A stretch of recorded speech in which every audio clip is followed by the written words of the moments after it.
C'est Traoré Luceni, ça c'est des cours de chimie au secondaire, c'est-à-dire collège et lycée. Aujourd'hui, nous allons parler de la chimie organique dans le programme de terminale sciences mathématiques expérimentales. Et d'une manière générale, de façon particulière, la stéréochimie. Alors, on va parler des notions de base de la stéréochimie. Nous savons que la chimie organique, par définition, c'est l'étude du carbone et de ses dérivés, à l'exception des carbonates, à l'exception des cyanures et des oxydes de carbone. Donc, c'est la définition de la chimie organique. La chimie organique du carbone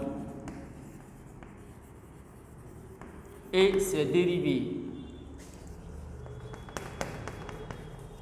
à l'exception des oxydes de carbone,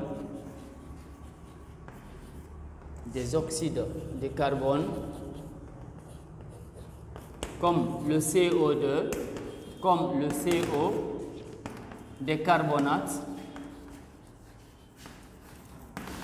comme le carbonate de calcium, CaCO3, le carbonate de sodium, le Na2CO3 et les cyanures.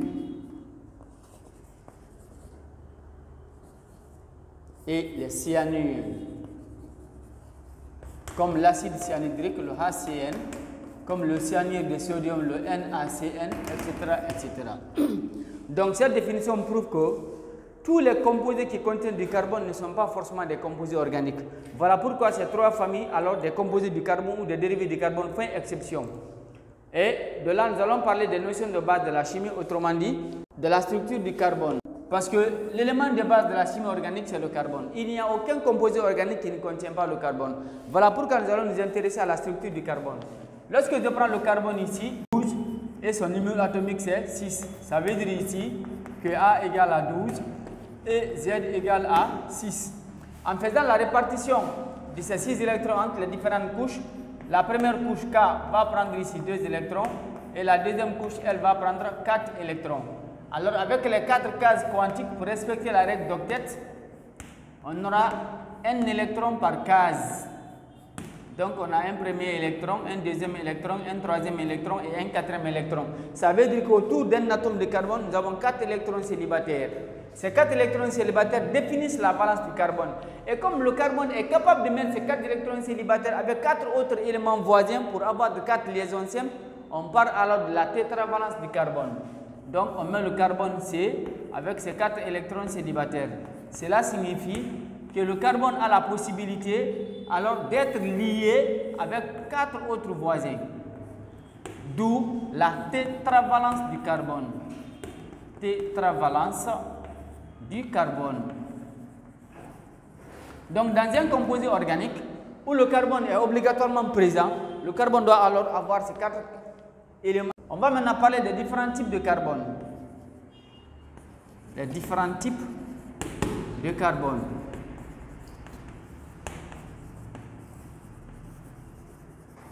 Alors, ces différents types de carbone doivent être en fonction des différentes familles d'hydrocarbures. Nous savons qu'un hydrocarbure est tout composé organique formé uniquement du carbone et de l'hydrogène. Et ces hydrocarbures-là, alors, se répartissent en 2 grandes familles. Il y a donc les hydrocarbures saturés et les hydrocarbures insaturés. Les hydrocarbures saturés, nous avons les alcanes, et les hydrocarbures insaturés, nous avons les alcynes et les composés aromatiques, comme le benzène. Donc, lorsque je prends par exemple les alcanes, de formule générale CnH2n plus 2, alors je prends n égale à 1. Pour n égale à 1, j'ai forcément le CH4. Alors ici, lorsque on me demande de donner la structure du méthane, je mets l'élément carbone ici avec ces 4 électrons célibataires. Et chaque électron célibataire ici doit être lié à un électron célibataire de l'hydrogène. Donc j'ai aussi H ici avec son électron célibataire, H avec son électron célibataire, H électron célibataire. En liant ces électrons célibataires 2 à 2, nous obtenons alors les 4 liaisons covalentes simples qui lient l'atome de carbone aux 4 atomes d'hydrogène. Et en liant ces liaisons également, nous obtenons une figure géométrique ici. la figure géométrique que nous obtenons à 4 côtés. Donc, on peut l'appeler mathématiquement un tétraèdre ou bien un tétragonal. Donc, ici, le tout premier type de carbone qu'on peut retenir ici, c'est le carbone tétragonal. Donc, nous avons le carbone tétragonal. Carbone tétragonal. Ou le carbone tétraédrique. Tétraédrique. Qu'est-ce qu'un carbone tétraédrique? C'est tout carbone alors qui est lié à 4 éléments voisins. Donc le carbone lui-même se trouve alors au centre d'un tétraèdre. Autrement dit, d'une figure géométrique à 4 côtés. Donc c'est tout atome de carbone. Tout atome de carbone lié à 4 éléments simples par 4 liaisons. Donc voilà le premier type. Le deuxième type ici, pour formule générale, CnH2n. Ici également, en donnant la plus petite valeur à n qui est égale à 2, on va obtenir ici le C de H4. Lorsqu'on demande également de donner la formule semi-développée, ça va être le CH2 double liaison CH2 parce que les alcènes sont caractérisés par la présence d'une double liaison. Alors lorsqu'on me demande de donner la formule développée de cette molécule, voilà, je vais avoir ici les deux atomes de carbone qui sont reliés par une double liaison. Et chaque atome de carbone va être lié à 2 liaisons simples. Donc ici, j'ai une liaison simple avec un atome d'hydrogène, une liaison simple avec un atome d'hydrogène, une liaison simple avec un atome d'hydrogène, une liaison simple avec un atome d'hydrogène. En liant également cette double liaison aux deux autres liaisons simples pour chacun des deux atomes de carbone, nous allons alors obtenir ici une nouvelle figure géométrique qui n'est autre qu'un triangle. Donc nous avons ici un triangle qui est là. Voilà, nous avons un triangle ici. Dans ce cas, le carbone là est alors appelé un carbone trigonal. Donc le deuxième type de carbone va être appelé le carbone trigonal. Alors qu'est-ce qu'un carbone trigonal? Cet atome de carbone alors partage deux liaisons simples et une double liaison. C'est tout atome de carbone,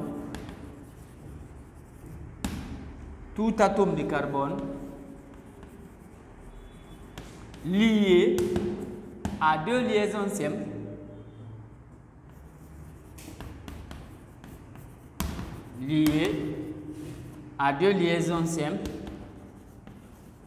et une double liaison.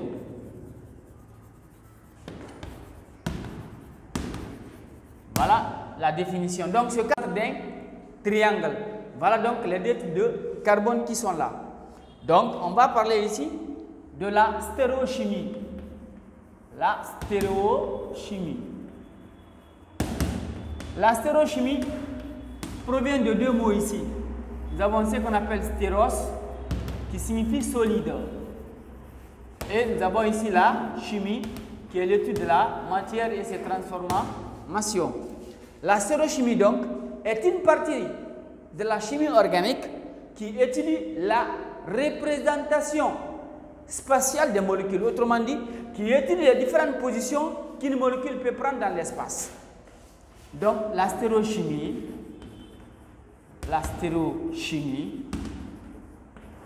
est l'étude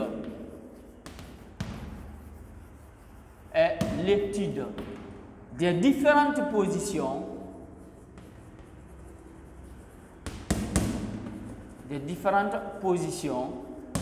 qu'une molécule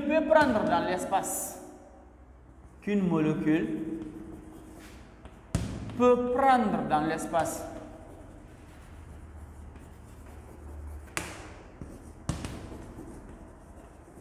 Voilà, donc position spatiale. Les différentes positions spatiales. Voilà la définition de la stéréochimie. Nous allons donc parler ici des conventions qu'on appelle conventions de Cram. Il y a des savants qui ont travaillé sur comment alors peut se présenter une molécule dans l'espace. Donc par rapport à ça, il y a eu des conventions. Les premières conventions ont été données par un savant qu'on appelle Cram. Et Cram, Il a donné alors des significations. Alors, comment reconnaître, lorsqu'une molécule est représentée dans l'espace, comment on peut reconnaître ces différentes parties? Il a dit donc qu'il peut y avoir des pointillés. Les pointillés. Ces pointillés veulent dire ici que c'est une partie de la molécule qui est invisible, donc qui est derrière le plan ou l'arrière-plan. Donc, ça veut dire ici, c'est la partie invisible du plan. Qu'on peut appeler arrière-plan. Et c'est soit les pointillés ou bien le triangle assuré. Pointillé ou triangle assuré. Ça veut dire que c'est un côté du plan qui n'est pas visible. Et il y a des traits pleins. Des traits plein. Alors, ces traits pleins veulent dire que ce sont alors des parties qui sont visibles dans le plan. Parties visibles. Partie visible du plan. Donc, ça c'est avant le plan ou devant le plan. Et il y a également des triangles pleins. Triangle plein. Le triangle plein veut dire ici que c'est une partie, que cette partie soit visible ou pas, ça représente la base du solide, c'est-à-dire c'est le côté sur lequel le solide doit se reposer. Donc, on appelle ça le triangle plein. La base du solide. Voilà les trois conventions, alors qu'on peut appeler les conventions de Cram. Je prends par exemple le cas du méthane, le CH4. Lorsque je prends le méthane ici, voilà, nous avons les 4 atomes d'hydrogène qui l'entourent pour le respect de sa tétravalence. Alors lorsque je place ici un observateur, l'observateur ne peut pas avoir le dernier atome d'hydrogène qui est là. Dans ce cas, cet atome d'hydrogène doit être lié à l'atome de carbone par soit des pointillés ou bien par un triangle assuré. Ça veut dire que c'est le côté qui est invisible ou l'arrière-plan. Alors les trois autres là peuvent être visibles. Mais l'atome d'hydrogène qui est en bas représente la base du solide. Donc cet hydrogène là doit être lié à l'atome de carbone central par un triangle plein. Donc là, nous avons le triangle plein. C'est le côté visible. Les deux autres là ici sont des traits pleins. Donc ce sont des parties qui sont visibles par l'observateur. Donc ici également, nous avons ici l'hydrogène. Et là, nous avons un triangle plein qui est là. Ce triangle plein représente la base ici. Et la base, je m'excuse. Et là, nous avons également le dernier atome d'hydrogène. Ce sont ces conventions là qu'on peut appeler des limites. Je prends le cas de l'éthane. Ça, c'est d'abord le cas du méthane. Alors, je prends le cas de l'éthane ici. L'éthane, sa formule, c'est le C2H6. Alors, je peux noter comme formule semi-développée le CH3, liaison CH3. Et comme formule développée, j'ai C ici, j'ai liaison C. Chaque atome d'hydrogène va être lié à un atome. Chaque atome de carbone va être lié à 3 atomes d'hydrogène.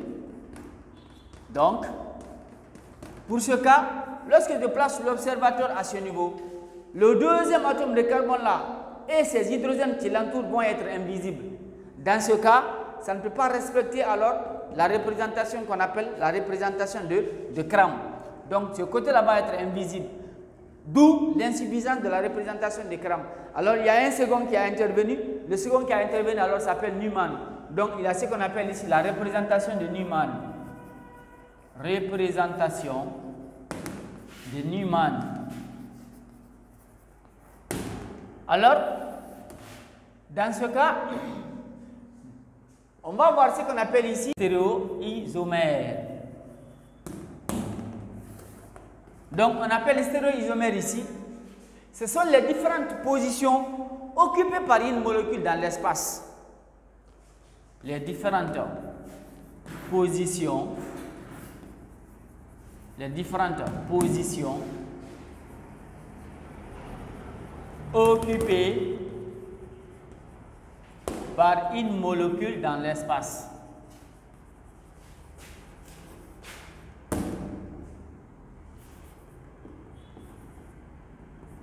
Occupée par une molécule dans l'espace.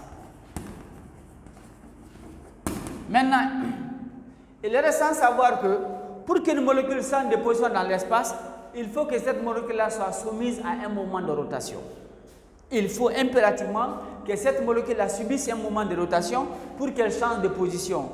Et si cette rotation maintenant a lieu autour d'une liaison simple, autour d'une double liaison, on va parler de configuration. Donc ça veut dire ici que dans la stéréoisomérie, nous avons ici ce qu'on appelle la conformation et il y a ce qu'on appelle la configuration. La conformation, c'est lorsque la rotation a lieu autour de liaisons simples. Autour des liaisons simples. Alors que la configuration, c'est lorsque la rotation a lieu autour de doubles liaisons. Double liaison. Et si c'est une triple liaison, il n'y a pas de possibilité de rotation. C'est pourquoi on a ignoré alors le carbone digonal. Sinon, lorsque nous utilisons les alcynes, on peut alors avoir un carbone digonal. Puisque les alcynes. Mais comme avec la triple liaison, il n'y a aucune possibilité de rotation. Donc la molécule ne peut pas alors former des stéréoisomères. Voilà pourquoi on s'appelle le carbone tétragonal et le carbone trigonal. Donc nous allons parler donc de la conformation. C'est quoi la conformation? Donc on appelle conformation, c'est l'ensemble des positions occupées par une molécule dans l'espace par suite de rotation autour des liaisons simples. L'ensemble des positions. L'ensemble des positions occupées par une molécule par suite de rotation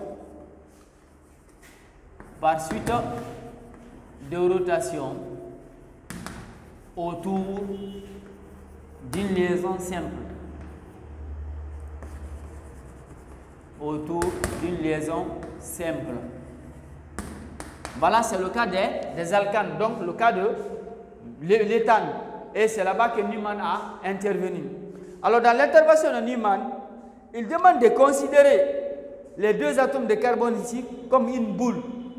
Donc, on prend le CH3, liaison CH3, ou bien CH, liaison C, liaison H, et nous avons liaison H, liaison H, liaison H et liaison H.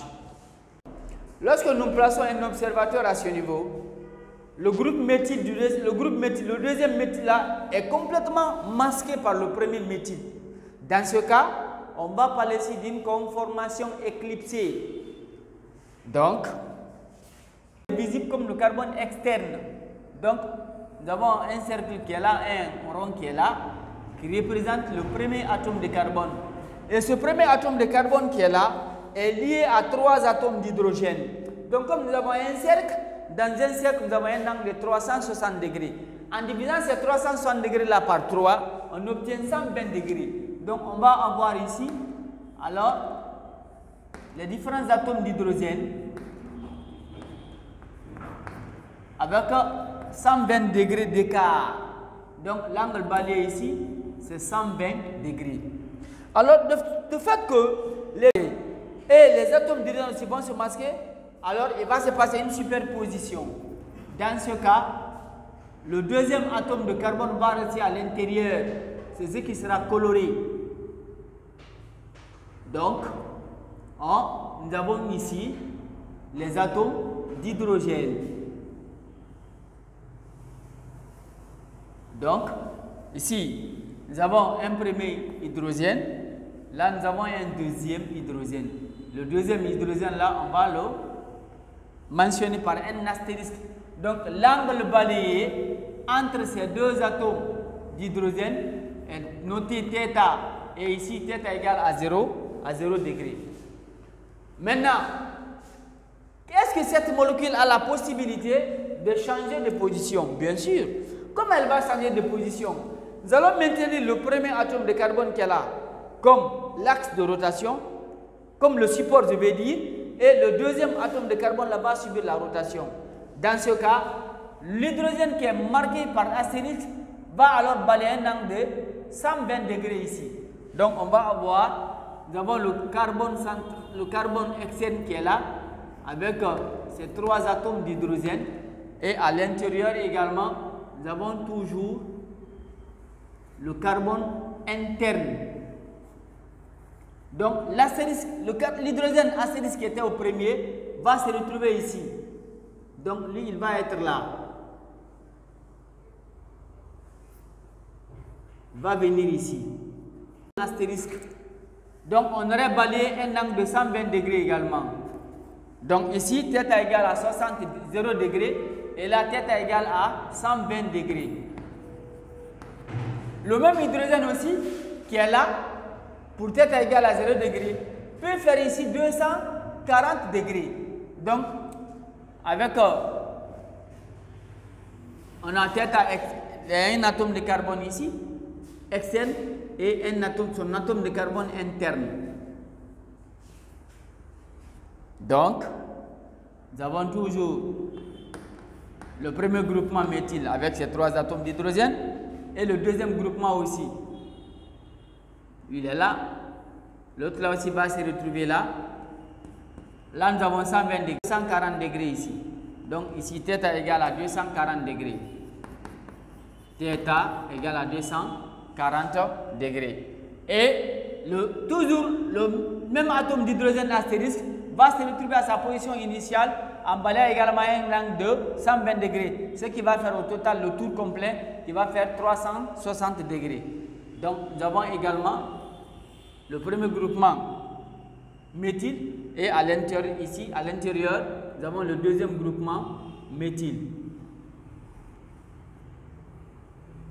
Donc, ici, nous avons les trois atomes d'hydrogène pour le premier groupement et nous avons également les atomes. L'hydrogène va revenir à sa position initiale. Là, nous avons θ égale à 360 degrés. Donc, pour ces valeurs suivantes, θ égale à 0 degrés, θ égale à 120 degrés, θ égale à 240 degrés et θ égale à 360 degrés, nous avons une même conformation qu'on appelle la conformation éclipsée. Donc ici, on va mentionner conformation éclipsée. Conformation éclipsée.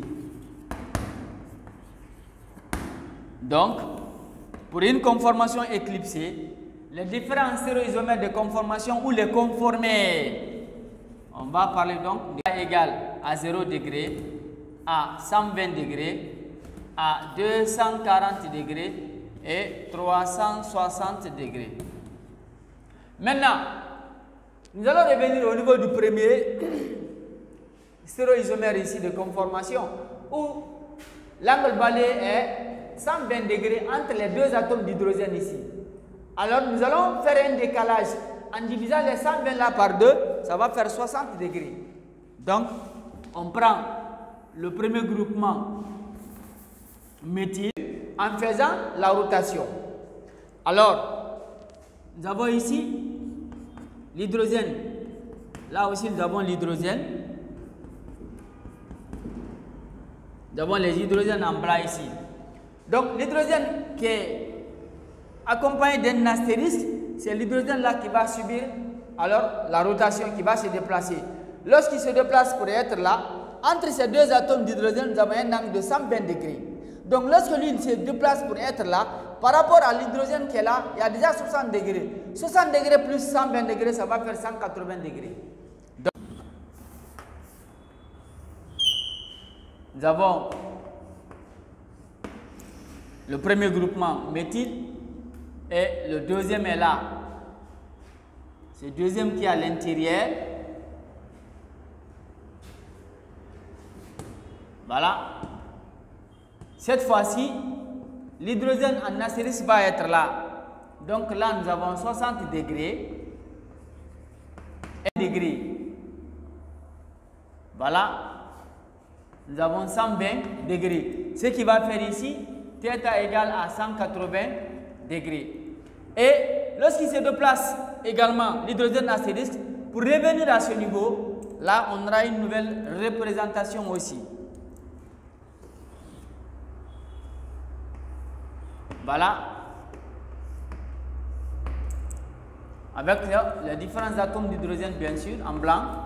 Et à l'intérieur, nous avons le deuxième groupe méthyle qui est masqué.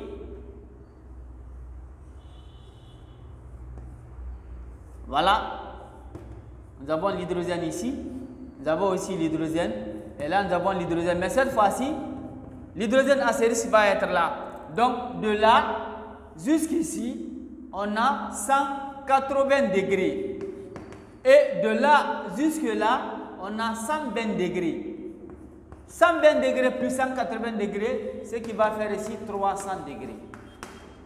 Donc, c'est pour dire que pour le deuxième type de conformation qu'on appelle la conformation décalée ou étoilée, les différents stéréoisomères de conformation décalée sont θ égale à 60 degrés, θ égale à 180 degrés et θ égale à 300 degrés. Donc, voilà les deux types de conformation qu'on peut rencontrer. Je dis bien, la conformation, c'est quoi par définition? C'est l'ensemble de positions occupées par une molécule par suite de rotation autour des liaisons simples. Dans ce cas, on a deux types de conformation. Nous avons la conformation éclipsée et la conformation étoilée. C'est quoi une conformation éclipsée? On parle de conformation éclipsée. C'est lorsque le deuxième groupe méthyle dans la formule de l'éthane. Et lorsqu'il y a un décalage, là, les atomes d'hydrogène ne seront plus masqués les uns par les autres. Dans ce cas, on parle d'une conformation décalée ou d'une conformation étoilée. Et les différents types de conformation étoilées qu'on peut rencontrer, ce seront les différentes valeurs de θ. θ égale à 60 degrés, θ égale à 180 degrés et θ égale à 300 degrés.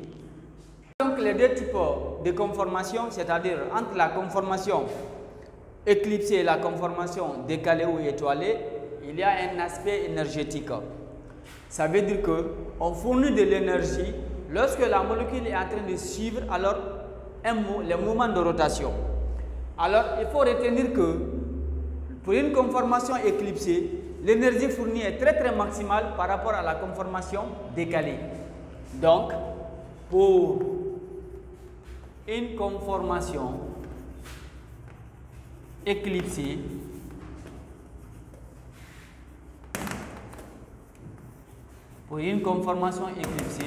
l'énergie est maximale. L'énergie est maximale. Tandis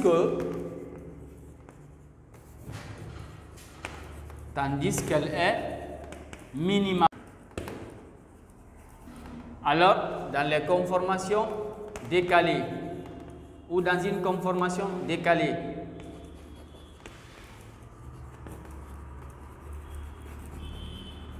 dans une conformation décalée ou éclipsée ou étoilée, je veux dire. Donc, il faut retenir que l'énergie pour une conformation éclipsée est supérieure à l'énergie pour une conformation décalée. Nous allons donc parler de la configuration. Alors, parlant de la configuration ici, on va parler du deuxième type de carbone qu'on appelle ici le carbone trigonal, où il y a la présence d'une double liaison. Donc, on parle de configuration, c'est l'ensemble des positions occupées par une molécule par suite de rotation, alors autour d'une double liaison. L'ensemble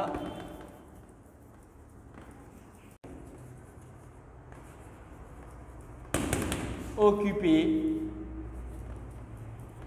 par une molécule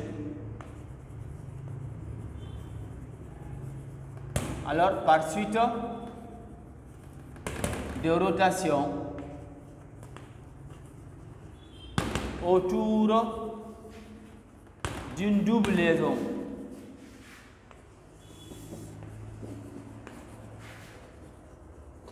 Voilà. Et nous savons tous que la double liaison alors n'est présente qu'au niveau des alcènes. Alors, ce type de stéréoisomère qu'on appelle configuration n'est possible qu'avec les alcènes. Et aussi, ce n'est pas avec n'importe quel alcène, ce sont les alcènes symétriques. Alors, on appelle ici alcènes symétriques. Ce sont les alcènes dont la double liaison est située à égale distance des deux extrémités. Tout alcène dont la double liaison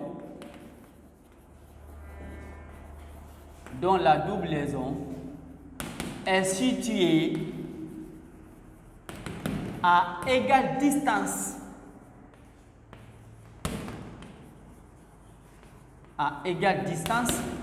des deux extrémités.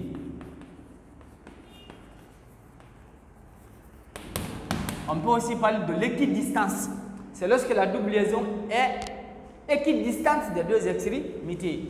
Donc, ce sont les alcènes qui s'écrivent sous la forme AH, liaison AHC, double liaison CHB, où A est différent de B et le tout aussi est différent de H. Alors, je prends l'exemple ici sur le bitène 2. Exemple, le bitène 2, bitène 2 ou bit 2N. Quand nous parlons déjà de bitène, alors c'est un alcène à 4 atomes de carbone. Donc, on peut avoir ici le CH3, liaison CH, double liaison CH et liaison CH3. Ça, c'est la famille semi-développée. On va alors donner les différents types alors de configuration à ce niveau. Je peux prendre cette formule-là. J'ai ici le carbone C, double liaison C. Et chaque atome de carbone ici, j'ai ce qu'on appelle un atome d'hydrogène et un groupement méthyle CH3. Ici, je constate que méthyle CH3 sont du même côté. Alors, je vais essayer de faire une rotation.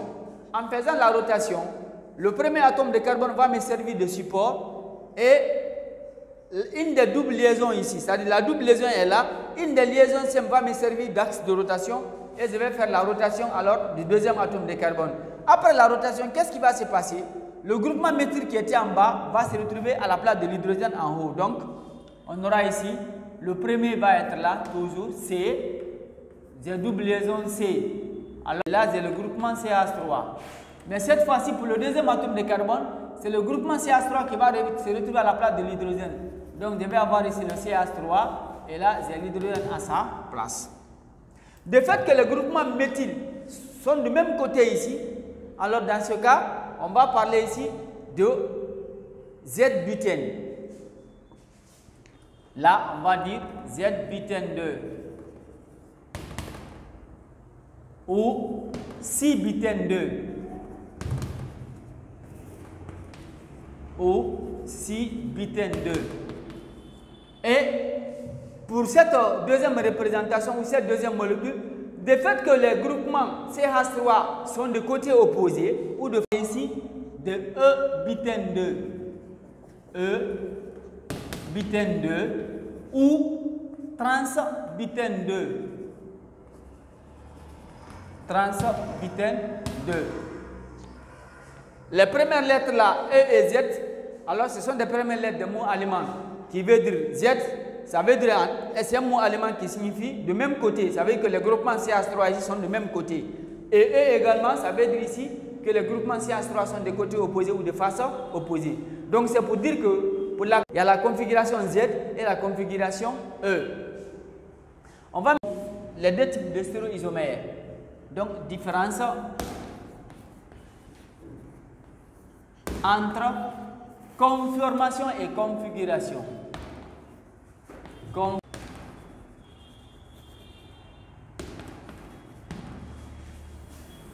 La différence fondamentale ici, c'est quoi? Lorsque je prends la conformation, on a dit que la conformation, ce sont les différentes positions occupées par une molécule par suite de rotation, mais autour des liaisons simples.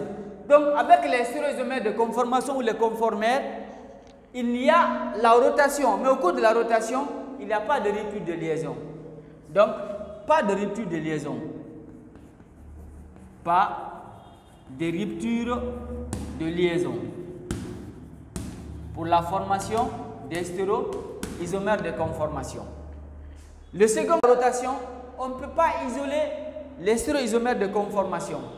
Donc, on ne peut pas isoler, pas d'isolement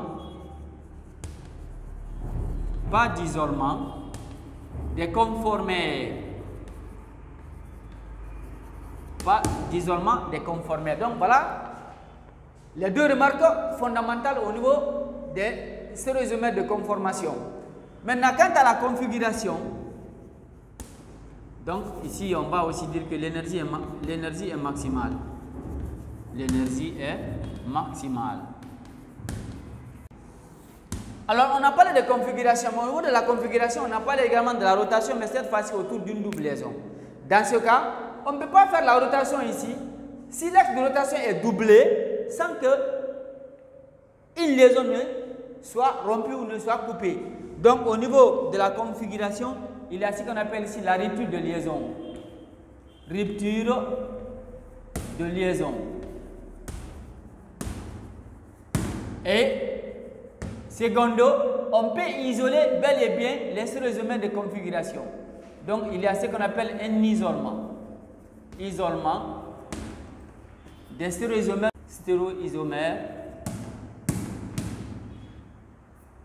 de conformation. De configuration, je vais dire.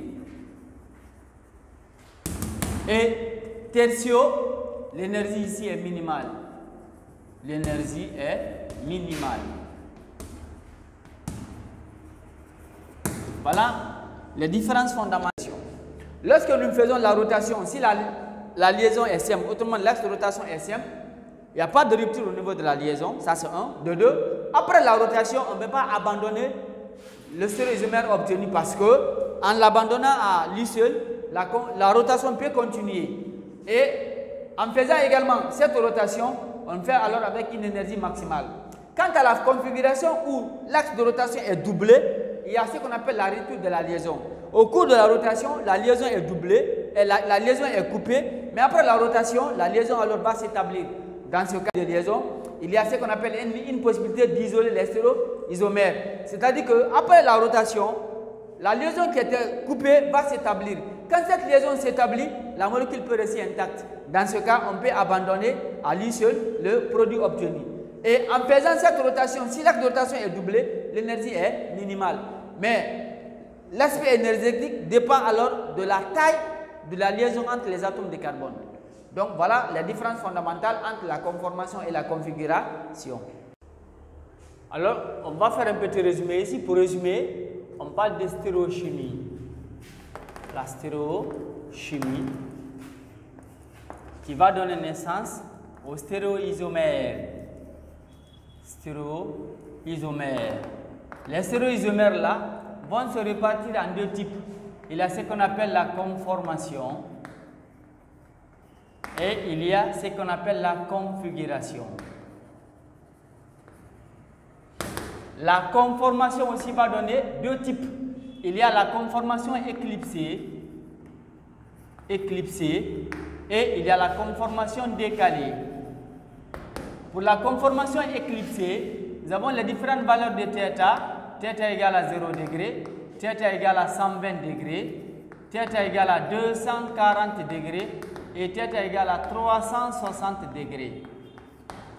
Pour la conformation décalée, nous avons les différentes valeurs de θ. θ égale à 60 degrés, θ égale à 180 degrés et θ égale à 300 degrés. Nous avons ici la configuration Z ou Si et nous avons la deuxième configuration qu'on appelle la configuration E ou trans. Donc, la stéréochimie, ce sont les différentes positions. Les différentes positions. Et les stéréoisomères ce sont les produits. La conformation maintenant, c'est rotation autour de liaisons simples. Rotation autour de liaisons simples. Liaisons simples. Alors que la configuration, c'est aussi la rotation, mais autour des liaisons doubles. Autour des liaisons doubles. Donc, c'est bon.